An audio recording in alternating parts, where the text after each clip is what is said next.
ஒரு விஷயத்த மறந்துட்டேன். நான் யாரு? Captain Jack Sparrow. நீ புத்திசாலியா இல்ல முட்டாளா? நீ எப்போ என்ன பண்ணுவேன்னு புரிஞ்சுக்க முடியலையே. புரிஞ்சுக்க முடியலையா? நான் எப்போ என்ன பண்ணுவேங்கிறது எனக்கே புரியலையே. உனக்கு எப்படி புரியும்? பாக்குறதுக்கு முட்டாள் மாதிரி இருந்துகிட்டு புத்திசாலித்தனமான காரியங்களை செய்றவன். ஆனா நீ புரிஞ்சிக்க வேண்டிய விஷயம் ஒண்ணு இந்த உலகத்துல இருக்கு. நம்ம என்ன பண்றோமோ அதுக்கான பலன் தான் நமக்கு வந்து சேரும். புரிஞ்சுதா? ஹலோ ஃப்ரெண்ட்ஸ், இன்றைக்கி நம்ம என்ன பார்க்குறோன்னா 20 ருபீஸ்க்கு பவர் பேங்க் எடுத்து வந்து ரெடி பண்ணுறது தான் பார்க்குறோம். நான் பேட்ரி வந்து ஆன்லைனில் போட்டேன். ஸோ இப்போ என்னென்னா பேட்ரி சால்டரிங் பண்ணுறது தான் நம்மளோட வேலை. அதாவது சால்டரிங் பண்ணுறது என்னால் காட்ட முடியல நண்பா, நீ மன்னிச்சிக்கங்க. கீழே இப்போ நான் தொட்டு காட்டினதெல்லாம் மைனஸு, மேலே நான் தொட்டு காட்டினது எல்லாமே மைனஸ் தான். அதே மாதிரி இப்போ ப்ளஸ்ஸை தொட்டு காட்டுவேன்.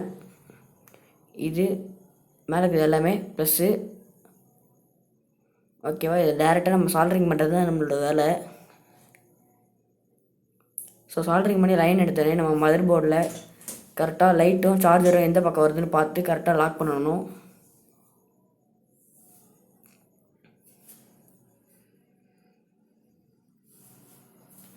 இப்போ லாக் பண்ணிட்டு லைன் கொடுத்துட்டு சில்வீஸ் போட்டு நம்ம சால்டரிங் பண்ணி சில்வீஸ் போட்டு லாக் பண்ணிட்டோம்னா மேலே டோர் போட்டால் பவர் பேங்க் ரெடி நண்பா.